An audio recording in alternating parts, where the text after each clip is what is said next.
नमस्ते दोस्तों, आपकी एकेडमी में आप सभी का स्वागत है। आशा करते हैं आप सभी स्वस्थ होंगे और यूजीसी नेट हिंदी दिसंबर 2024 की तैयारी में आप सभी लोग जुड़ गए होंगे। दोस्तों, जैसा कि आप सभी को पता है, इस समय हम UGC net Hindi unit 7 Hindi कहानी के अंतर्गत जो 21 कहानियाँ लगी हुई हैं, हम उसके ऊपर सीरीज़ लेके आए हैं। प्रत्येक कहानी के ऊपर हम 2 वीडियो लेके आते हैं। सबसे पहले वीडियो में हम उस कहानी का पाठ करते हैं। पाठ के साथ साथ हम पीवाईक्यू करते हैं। पीवाईक्यू के साथ महत्वपूर्ण तथ्य को भी हम करते हैं, यानी लगभग 100% तैयारी हम पहले वीडियो में कर लेते हैं। वहीं दूसरी वीडियो में हम उस कहानी से संबंधित कुछ एमसीक्यू बना के लेके आते हैं, जो एमसीक्यू मेरे ही द्वारा बनाया गया होता है। ये सब कुछ इसलिए एमसीक्यू करते हैं, वो एमसीक्यू उसी पेपर के लेवल का ही होता है, ताकि आप तुरंत सब कुछ पढ़ने के बाद अपना मूल्यांकन तुरंत कर पाएँ। मूल्यांकन तो हम पहले वीडियो में भी कर लेते हैं पीवाईक्यू करके। जब पूरा कंटेंट हम पढ़ लेते हैं और उसके तुरंत बाद हम पीवाईक्यू करते हैं, तो ये पता चल जाता है कि पढ़ने के बाद हमसे जो एग्जैक्ट एग्ज़ाम में पूछे गए प्रश्न हैं वो हो पा रहे हैं कि नहीं हो पा रहे हैं। हो पा रहे हैं तो मेरा जो कंटेंट है वो व्यवस्थित है और संपूर्ण है। नहीं हो पा रहे हैं तो आपको और मेहनत करने की ज़रूरत होती है। लेकिन 100% बेहतर और 100% ये जो कंटेंट है ये व्यवस्थित है और संपूर्ण कंटेंट है आपके पास। ये 20वीं नंबर की कहानी है। इसके बाद एक कहानी और बची है, राही। सुभद्रा कुमारी चौहान की कहानी है। इसके बाद वो राही ख़त्म करके ये पूरी प्लेलिस्ट मैंने तैयार कर रखी है, आप जा कर के चैनल पर देख सकते हैं। अगर आपको ये सीरीज़ पसंद आ रही हो तो आप चैनल को सब्सक्राइब कर सकते हैं और अपने दोस्तों के साथ शेयर भी कर सकते हैं। बिना देर किए हम चलते हैं आज की कहानी के महत्वपूर्ण तथ्यों के ऊपर। सबसे पहले देखिए, ये जैनेंद्र कुमार की कहानी है, अपना अपना भाग्य। इसके प्रकाशन वर्ष को हम देखते हैं। अगर आपको सारी पीडीएफ चाहिए तो आप हमें कमेंट बॉक्स में बता सकते हैं, या फिर डिस्क्रिप्शन में टेलीग्राम चैनल का लिंक होगा, आप उसे ज्वाइन कर सकते हैं। अगर आप ये वीडियो देख रहे हैं तो कम से कम कुछ तो कमेंट ज़रूर करिएगा। आप भले ही कुछ सुझाव दीजिए। अगर आपको ये कंटेंट थोड़ा सा भी पसंद नहीं आ रहा है तब भी आप सुझाव दे सकते हैं, ताकि आने वाले जो यूनिट बचे हुए हैं, अभी मेरे पास 9 यूनिट बचे हुए हैं, उन यूनिटों में मैं वो सारे सुधार कर पाऊँ जो आपको जिन चीज़ों से ज़रूरत है। बिना देर किए हम चलते हैं आज के तथ्यों के ऊपर। सबसे पहले देखते हैं अपना अपना भाग्य कहानी का प्रकाशन वर्ष क्या है। सर्वप्रथम विशाल भारत पत्रिका में 1929 में प्रकाशित हुआ था। किस पत्रिका में? विशाल भारत पत्रिका में सर्वप्रथम अपना अपना भाग्य नामक कहानी 1929 में प्रकाशित हुआ था। यह कहानी जैनेंद्र की कहानी संग्रह वातायन। ये प्रश्न पूछा जा रहा है कि आपके सिलेबस में जो भी रचनाएं लगी हुई हैं वो किस संग्रह में संकलित हैं, या फिर जिस संग्रह में संकलित हैं उसमें और अन्य कितनी कहानियां हैं, ऐसे प्रश्न पूछे जा रहे हैं। वातायन में सन 1931 में संग्रहित है, जिसमें कुल 13 कहानियां हैं। 2 साल पहले यानी 1929 में कहानी लिखी गई और विशाल भारत पत्रिका में प्रकाशित हुई। 2 साल के बाद जैनेंद्र कुमार की एक कहानी संग्रह आती है, वातायन। उसमें इस कहानी को संकलित किया जाता है। किसके द्वारा? जैनेंद्र कुमार के द्वारा। उस कहानी संग्रह का नाम है वातायन। आप इसे नोट कर सकते हैं और लिख लीजिए कहीं अपने एक शॉर्ट नोट्स में। आगे देखते हैं हम उन 13 कहानियों में। सबसे पहले देख लीजिए, इन कहानियों को भी नोट कर लीजिए। एक पहली है फोटोग्राफी, दूसरी है खेल, चोरी तीसरी। चौथे नंबर की जो कहानी है वह है अपना अपना भाग्य, जो कि आपके सिलेबस में लगी हुई है। 5वें नंबर की कहानी है दिल्ली में। 6वें नंबर की कहानी है अंधे का भेद। 7वें नंबर की कहानी है आतिथ्य। 8वें नंबर की कहानी है ब्याह। 9वें नंबर की कहानी है निर्मम। 10वें नंबर की कहानी है साधु की हट। 11वें नंबर की कहानी है चलित चित्र। 12वें नंबर की कहानी है तमाशा। और 13वें नंबर की कहानी है भाभी। इस कहानी के प्रतिपाद्य को अगर देखा जाए, ये 13 कहानी के बारे में बात करने के पीछे सबसे बड़ा उद्देश्य ये था कि ऐसे प्रश्न पूछे जा रहे हैं। यहाँ से आपको ये भी पता चल गया कि जैनेंद्र की इन 13 कहानियों के नाम आपको एक जगह मिल गए, जो कि वातायन कहानी संग्रह में संकलित हैं। इस कहानी के प्रतिपाद्य को देखें तो हम देख सकते हैं इसको कि इसमें मध्य वर्ग की खोखली सहानुभूति और भाग्य की क्रूरता को चित्रित करती है, एवं उसकी क्षुब्धता पर व्यंग करती है। यह कहानी सामाजिक भेदभाव, विषमता एवं पराधीनता को दिखाती है। इस कहानी में व्याप्त विषमता आर्थिक और सामाजिक दोनों स्तर पर है। शिक्षित मध्य वर्ग की स्वार्थपरकता को उजागर करने वाली यह कहानी है। गुलाम भारत की 20वीं सदी के नैनीताल शहर का परिवेश। किस शहर का? नैनीताल शहर आप जरूर नोट कर लीजिए, ठीक है। नैनीताल शहर का जिक्र किस कहानी में हुआ है? अपना अपना भाग्य नामक कहानी में। आगे देखते हैं, आप प्रतिपाद्य भी देख लिए, आगे देखते हैं हम। इस कहानी संबंधी जितने भी पात्र हैं मैं एक जगह संकलित करके लेके आता हूँ। इसका आप स्क्रीनशॉट ले सकते हैं, अपने शॉर्ट नोट्स में नोट कर सकते हैं। पीडीएफ चाहिए तो आप दिए गए डिस्क्रिप्शन में टेलीग्राम चैनल के लिंक से चैनल को ज्वाइन कर सकते हैं। बहुत सारे बच्चे मैसेज करते हैं कि आप लाइव क्यों नहीं आते। मैं ये बता दूं, लाइव आने के पीछे सबसे बड़ा मेरा रीज़न ये है, मैं इसलिए नहीं आता क्योंकि रिकॉर्डेड वीडियो में हम जितना कंप्रेस कर पाते हैं, छोटा कर पाते हैं, शॉर्ट कर पाते हैं, उतना मैं करने की कोशिश करता हूँ। लाइव में आने से आपका समय बहुत ख़राब होगा, मेरा भी होगा। लाइव आने से ये होता है, आप कुछ कमेंट करोगे, कभी कभी उसी कमेंट पर 10-10 मिनट बातें होती रहती हैं। आप लाइव वीडियो देखते होंगे लोगों का, कोई आता है 10 मिनट तक तो वो स्क्रीन के सामने ही नहीं आ रहा है, चल रही है स्क्रीन, आता है वो या आती है, अपनी रणनीति बताता है कि मैं कैसे पढ़ता था ये वो। तो ये सब करने से ज़्यादा है कि आप पॉइंट टू पॉइंट पढ़ते रहिए और अपने काम से काम रख के आप निकल सकते हैं बिना। तो उसके बाद हम देखते हैं इसके यानी के पात्रों को। एक पहाड़ी लड़का है इस कहानी में जिसकी उम्र कितनी है? 10 वर्ष। एक लेखक जो कि कथावाचक के रूप में है, लेखक का मित्र है और 2 वकील हैं, ठीक है। ये सभी इस कहानी के पात्र हैं। उल्लिखित स्थान में है एक नैनीताल जिसका मैं जिक्र पहले कर चुका हूँ, और एक है होटल जिसका नाम है डी पब। ये महत्वपूर्ण जितने भी तथ्य थे वो ख़त्म हो गए। अब हम चलते हैं आज की कहानी के ऊपर। इस कहानी का मैं पूरा मूल पाठ मैं पाठ करूँगा, कहानी को पढ़ूँगा और इससे संबंधित जो भी महत्वपूर्ण पंक्तियाँ होंगी मैं अंडरलाइन करते जाऊँगा। आपके पास अगर टेक्स्ट है तो आप ओपन कर लीजिए, खोल लीजिए, और जिन लाइनों को मैं अंडरलाइन कर रहा हूँ आप भी अंडरलाइन करते जाइए। बहुत कुछ निरुद्देश्य घूम चुकने पर हम सड़क के किनारे की एक बेंच पर बैठ गए। नैनीताल की संध्या धीरे धीरे उतर रही थी। किसकी बात हो रही है? संध्या की बात हो रही है, मतलब शाम की। रुई के रेशे से, भाप से बादल हमारे सिरों को छू छू कर बेरोक घूम रहे थे। हल्के प्रकाश और अधियारी के से रंग कर कभी वे नीले दिखते, कभी सफ़ेद, और फिर देर में अरूढ़ हो जाते। अरूढ़ अर्थात लाल। वे जैसे हमारे साथ खेलना चाह रहे थे। पीछे हमारे पोलो वाला मैदान फैला था। सामने अंग्रेज़ों का एक प्रमोद गृह था जहाँ सुहावना रसीला बाजा बज रहा था, और पार्श्व में था वही सुरम्य अनुपम नैनीताल। ताल के किश्तियाँ अपने सफ़ेद पाल उड़ाती हुई 1-2 अंग्रेज़ यात्रियों को लेकर इधर से उधर और उधर से इधर खेल रही थीं, और कहीं कुछ अंग्रेज़ एक एक देवी सामने प्रतिस्थापित कर अपनी सुई की सी शक्ल को, डोंगियों को मानो शर्त बांधकर सरपट दौड़ा रहे थे। कहीं किनारे पर कुछ साहब अपनी बंसी बानी में डाले सधैर्य, एकाग्र, एकस्थ, एकनिष्ठ मछली चिंतन कर रहे थे। पीछे पोलो लान में बच्चे किलकारियाँ मारते हुए हॉकी खेल रहे थे। शोर, मारपीट, गाली गलौज भी जैसे खेल का ही अंश था। इस तमाम खेल को उतने क्षणों का उद्देश्य बना। वे बालक अपना सारा मन, सारी देह, समग्र बल और समुची विधा लगाकर मानो खत्म कर देना चाहते थे। लड़कों की बात हो रही है, ठीक है। उन्हें आगे की चिंता न थी, बीते का ख्याल न था। वे शुद्ध तत्काल के प्राणी थे। वे शब्द संपूर्ण ऊंचाई के साथ जीवित थे। सड़क पर से नर नारियों का अविरल प्रवाह आ रहा था और जा रहा था। उसका न ओर था न छोर। यह प्रवाह कहाँ जा रहा था और कहाँ से आ रहा था, कौन बता सकता है। सब उम्र के, सब तरह के लोग उसमें थे।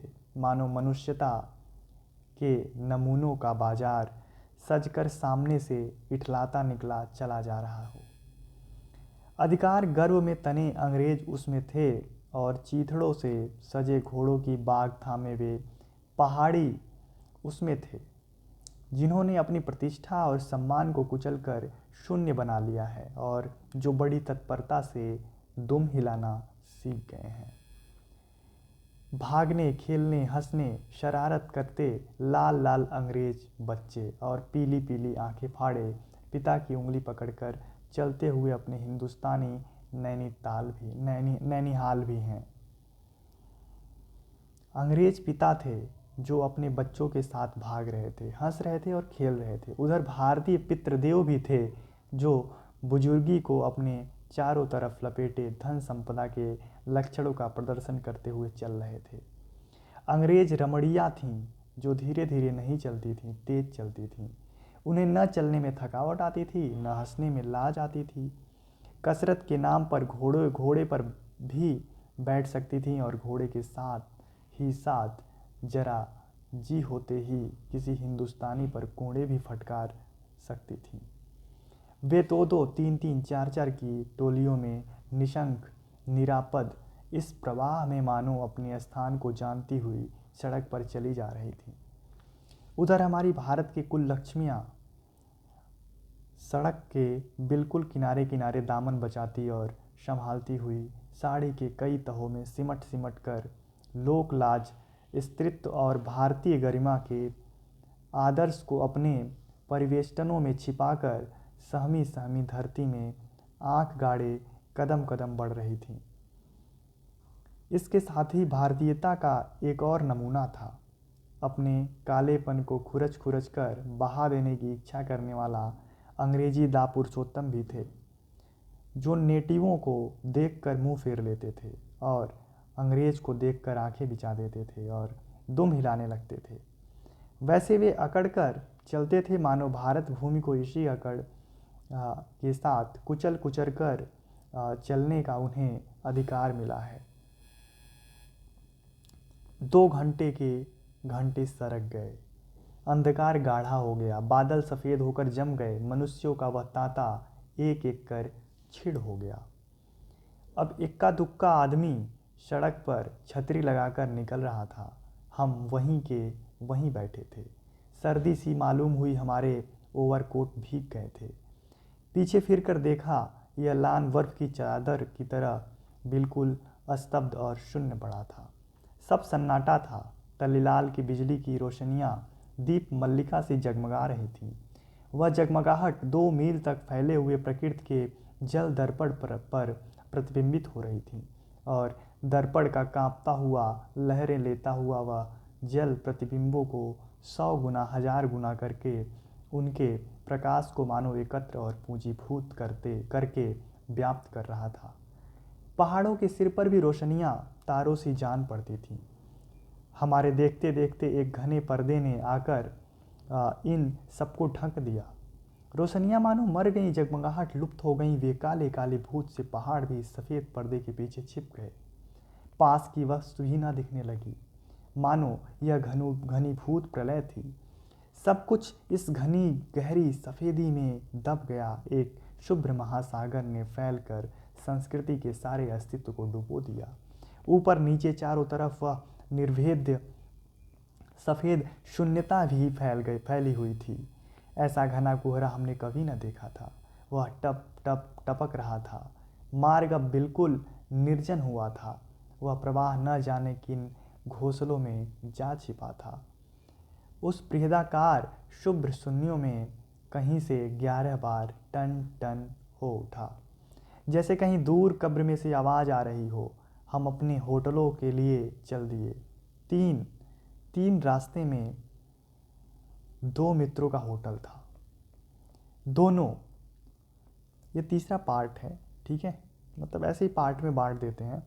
दोनों वकील मित्र छुट्टी लेकर चले गए। हम दोनों आगे बढ़े। हमारा होटल आगे था। ताल के किनारे किनारे हम चले जा रहे थे। हमारे ओवरकोट तर हो गए थे। बारिश नहीं मालूम होती थी, पर वहाँ तो ऊपर नीचे हवा से कड़कड़ में बारिश थी। सर्दी इतनी थी कि सोचा कोट पर एक कंबल और होता तो अच्छा होता। रास्ते में ताल के बिल्कुल किनारे वह बेंच पड़ी थी। मैं जी में बेचैन हो रहा था। छटपट होटल पहुंचकर इन भीगे कपड़ों से छुट्टी पा गर्म बिस्तर में छिपकर सो रहना चाहता था। पर साथ के मित्र की सनक कब उठेगी, कब थमेगी इसका क्या कुछ ठिकाना है? और वह कैसी क्या होगी इसका भी कुछ अंदाजा है? उन्होंने कहा, आओ जरा यहाँ बैठो। हम उस चूते कुहरे में रात के ठीक 1 बजे, कितने बजे? 1 बजे तालाब के किनारे उस भीगी बर्फीली ठंडी हो रही लोहे की बेंच पर बैठ गए। 5, 10, 15 मिनट हो गए। मित्र के उठने का इरादा न मालूम हुआ। मैंने खींच कर कहा, चलिए भी। अरे जरा बैठो भी। हाथ पकड़कर जरा बैठने के लिए जब इस जोर से बैठा लिया गया तो और चारा न रहा। लाचार बैठे रहना पड़ा। सनक से छुटकारा आसान न था और यह जरा बैठना जरा न था। चुप चुप बैठे तंग हो रहा था, कूड़ रहा था कि मित्र अचानक बोले, देखो वह क्या है। अब कहानी बहुत इंटरेस्टिंग शुरू हो रही है, बच्चे की कहानी आ रही है। देखो वह क्या है। मैंने देखा, कुहरे की सफ़ेदी में कुछ ही हाथ दूर से एक काली सी सूरत हमारी तरफ बढ़ी आ रही थी। मैंने कहा, होगा कोई। 3 गज की दूरी से दिख पड़ा। कितनी गज की दूरी से? 3 गज की दूरी से दिख पड़ा। एक लड़का सिर के बड़े बड़े बालों को खुजलाता चला आ रहा था। नंगे पैर, नंगे सिर, एक मैली सी कमीज लटकाए। पैर उसके न जाने कहाँ पड़ रहे थे और वह न जाने कहाँ जा रहा था। कहाँ जाना चाहता था उसके कदमों में जैसे कोई न अगला है, न पिछला, न दायां, न बायां। मतलब इतनी पतली पतली टांगे हैं। वो लेखक ये बताना चाह रहा है कि ना उसका अगला कुछ पता चल रहा है, ना पिछला पता चल रहा है, कहाँ वो पैर डाल रहा है कुछ पता ही नहीं चल रहा है। पास की चुंगी की लालटेन के छोटे से प्रकाश वृत्त में देखा, कोई 10 वर्ष का होगा, गोरे रंग का, पर मैल से काला पड़ गया है। आंखें अच्छी बड़ी पर सूनी हैं। माथा जैसे अभी से झुर्रियाँ खा गया है।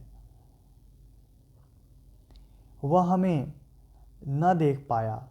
वह जैसे कुछ भी नहीं देख रहा था, न नीचे की धरती, न ऊपर। चारों तरफ फैला हुआ कोहरा, न सामने का तालाब है और न बाकी दुनिया। वह बस अपने निकट वर्तमान को देख रहा था। मित्र ने आवाज़ दी, ए। उसने जैसे जाग कर देखा और पास आ गया। तू कहाँ जा रहा है रे? उसने अपनी सूनी आंखें फाड़ दी। दुनिया सो गई, तू ही क्यों घूम रहा है? बालक मौन मुख फिर भी बोलता हुआ चेहरा लेकर खड़ा रहा। कहाँ सोएगा? यहीं कहीं। कल कहाँ सोया था? दुकान पर। आज वहाँ क्यों नहीं है? नौकरी से हटा दिया गया। क्या नौकरी थी? सब काम, 1 रुपया और जूठा खाना। सब काम के बदले उसे क्या मिलता था? 1 रुपया और जूठा खाना। फिर नौकरी करेगा? हाँ। बाहर चलेगा? हाँ। आज क्या खाना खाया? कुछ नहीं। अब खाना मिलेगा? नहीं मिलेगा। यूं ही सो जाएगा? हाँ। कहाँ? यहीं कहीं। इन्हीं कपड़ों से। बालक फिर आंखों से बोलकर मुंह खड़ा रहा। आंखें मानो बोलती थी, यह भी कैसा मूर्ख प्रश्न। माँ बाप हैं। कहाँ? 15 कोस दूर गांव में। कितने कोस? 15 कोस दूर गांव में। तू भाग आया? हाँ। क्यों? मेरे कई छोटे भाई बहन हैं, सो भाग आया। वहाँ काम नहीं, रोटी नहीं। बाप भूखा रहता है और मारता था। माँ भूखी रहती थी और रोती थी, सो भाग आया। एक साथी और था, उसी गांव का था, मुझसे बड़ा। दोनों साथ आए थे। वह अब नहीं है। अर्थात दोनों साथ आते हैं लेकिन एक मर जाता है। वह नहीं है अर्थात मर गया। कहाँ गया? मर गया। देखो आगे कहता है, इस जरा सी उम्र में ही इतनी मौत से पहचान हो गई। इसकी मौत से पहचान हो गई। मुझे अचरज हुआ, दर्द हुआ। पूछा, मर गया? हाँ साहब। हाँ साहब ने मारा, मर गया। अच्छा, हमारे साथ चल। वह साथ चल दिया। लौटकर हम वकील दोस्तों के होटल में पहुँचे। वकील साहब, वकील लोग होटल के ऊपर के कमरे से उतर कर आए।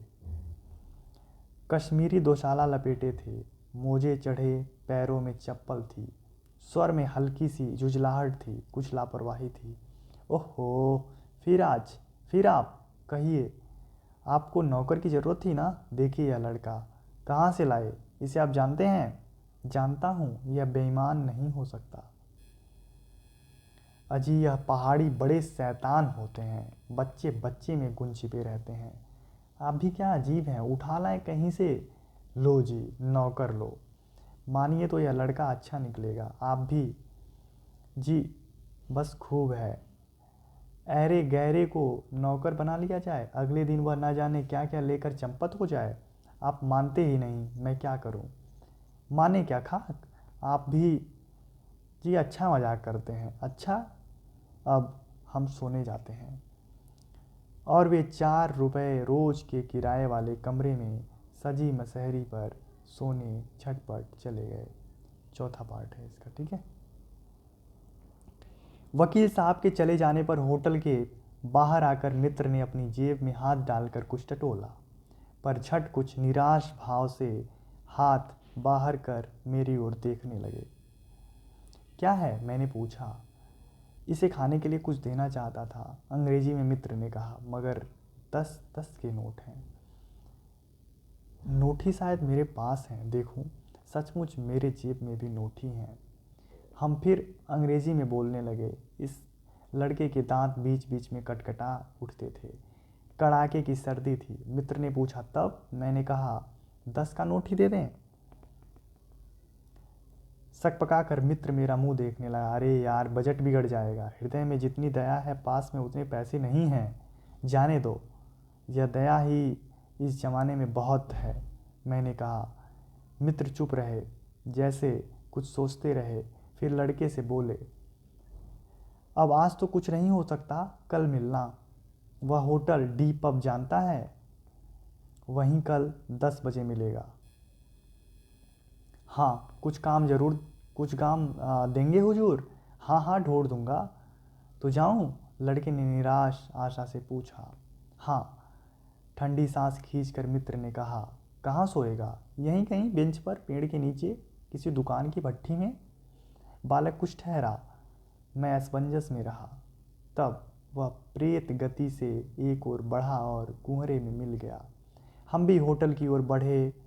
हवा तीखी थी, हमारे कोटों को पार कर बदन में तीर सी लगती थी। सिकुड़ते हुए मित्र ने कहा, भयानक शीत है। उसके पास बहुत कम कपड़े। किसके पास? लड़के के पास।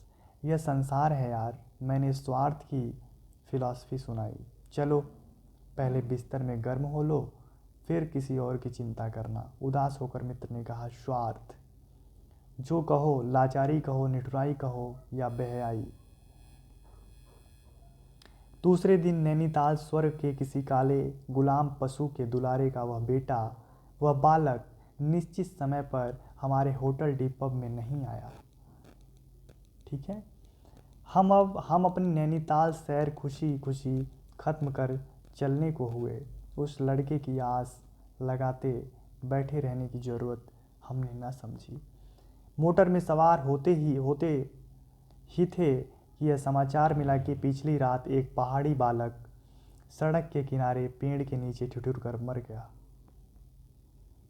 मरने के लिए उसे वही जगह, वही 10 बरस की उम्र और वही काले चीथड़ों की कमीज मिली। आदमियों की दुनिया ने बस यही उपहार उसके पास छोड़ा था।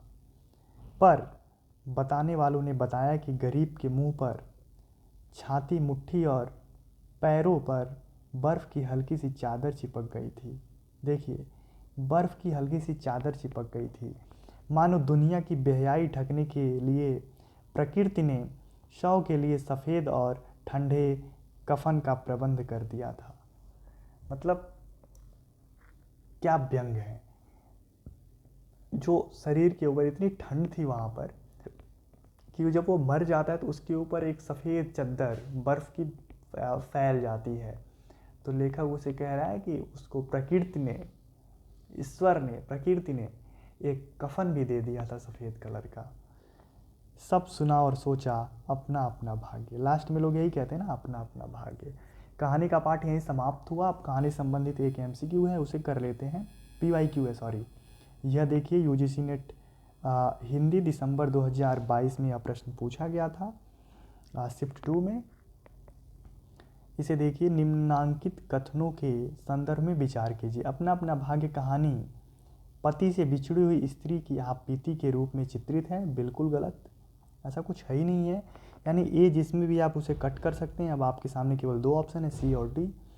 एक टोकरी भर मिट्टी कहानी में एक असहाय विधवा के स्वाभिमान को अभिव्यक्ति मिली है। सही बात है, भी सही है। दुलाई वाली कहानी पर्दा प्रथा की विसंगति पर आधारित है।